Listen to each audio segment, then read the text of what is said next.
మానవుని జీవన విధానానికి దశ నిర్దేశించే గొప్ప తాత్వికుడు గురువని, అటువంటి గురువు బోధలను చూపిన మార్గమును అనుసరించి నడుచుకుంటే జీవితంలో ఉన్నత స్థితిలో నిలబడగలరని పిఠాపురం శ్రీ విశ్వ విజ్ఞాన విద్య ఆధ్యాత్మిక పీఠాధిపతి డాక్టర్ ఉమర్ అలీషా ప్రబోధించారు.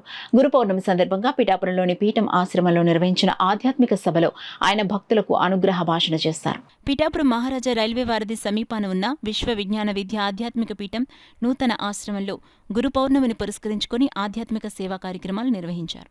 ఇందులో భాగంగా రెడ్ క్రాస్ సొసైటీ ఆధ్వర్యంలో ఏర్పాటు చేసిన రక్తదాన శిబిరాన్ని డాక్టర్ ఉమర్ అలీషా ప్రారంభించారు. పీఠం సభ్యులు పలువురు ఈ శిబిరంలో పాల్గొని రక్తదానం చేశారు.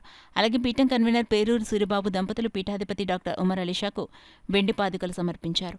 డాక్టర్ ఉమర్ అలీషా సోదరులైన అహ్మద్ అలీషా, ఆయన భార్య మాజీ ఎమ్మెల్యే వర్మ, టీడీపీ రాష్ట్ర నాయకుడు వాసిరెడ్డి యేసుదాసు, పిఠాపురం మున్సిపల్ కమిషనర్ నామా కనకారావు దంపతులు, Pithapuram police circle inspector Srinivas తదితర ప్రముఖులు పీఠాధిపతి డాక్టర్ ఉమర్ అలీషాకు పాదపూజ నిర్వహించారు. అనంతరం Umar Alisha rural development trust ఆధ్వర్యంలో పక్షులకు ఆహార నిమిత్తమై పీఠం సభ్యులకు ధాన్యపు గుచ్చులను పీఠాధిపతి డాక్టర్ ఉమర్ అలీషా చేతుల మీదుగా అందించారు. అలాగే పలువురు పేద మహిళలకు కుటుంబేషన్లు అందించారు. అనంతరం భక్తులను ఉద్దేశించి పీఠాధిపతి డాక్టర్ ఉమర్ అలీషా ప్రసంగించారు. కార్యక్రమంలో ఆకుల రవితేజ, ప్రకాష్, ఈవేళ భాస్కర్, ఎన్డీవీ వర్మ, ఏవీవీ సత్యనారాయణ, పింగళి ఆనంద్ తదితరులు పాల్గొన్నారు. సమస్యలు వాతావరణ పరంగా ఏర్పడుతున్నాయి. ఇవన్నిటికీ పరిష్కార మార్గం కేవలం గురుతత్వం యొక్క అద్భుతమైనటువంటి తాత్విక జ్ఞాన మార్గంలో మనం ప్రయాణం చేస్తే మన మనసు మన నియంత్రణలో ఉండి మనం సద్గురు స్వరూపమైనటువంటి తాత్విక జీవన తత్వం మనలో ఏర్పడుతుంది. తద్వారా మన జీవన విధానంలో ఆ గురువు యొక్క ఆశీస్సుని ఎల్లప్పుడూ ఉన్నంతకాలం మన యొక్క ప్రయాణం సుఖవంతం కాబట్టి ఆ విధంగా మన గురుతత్వాన్ని మన యొక్క దైనందిన జీవన విధానంలో పొందుతూ మన ప్రకృతిని మనం పరిరక్షించుకోవడానికి నా మొక్క నా శ్వాస అనేటువంటి సద్గురువర్యులు ప్రసాదించినటువంటి మహాయజ్ఞం.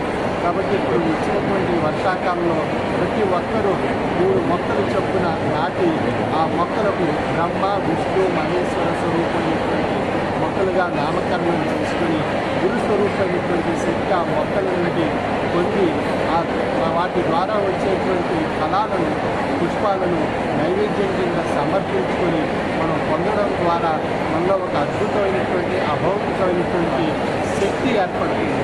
ఆ శక్తి మానసిక శక్తి, శారీరక శక్తి, చైతన్య శక్తిగా ఏర్పడి మన జీవన విధానం ఒక సుఖవంతమైన, ఆరోగ్యకరమైన, సంతోషకరమైన, ఆహ్లాదకరమైనటువంటి జీవితాన్ని మనం అంగీకరించే అవకాశం ఆ 3 మొక్కల్లో ఉండేటువంటి గురు స్వరూపమైనటువంటి శక్తి ద్వారా ఏర్పడుతుంది.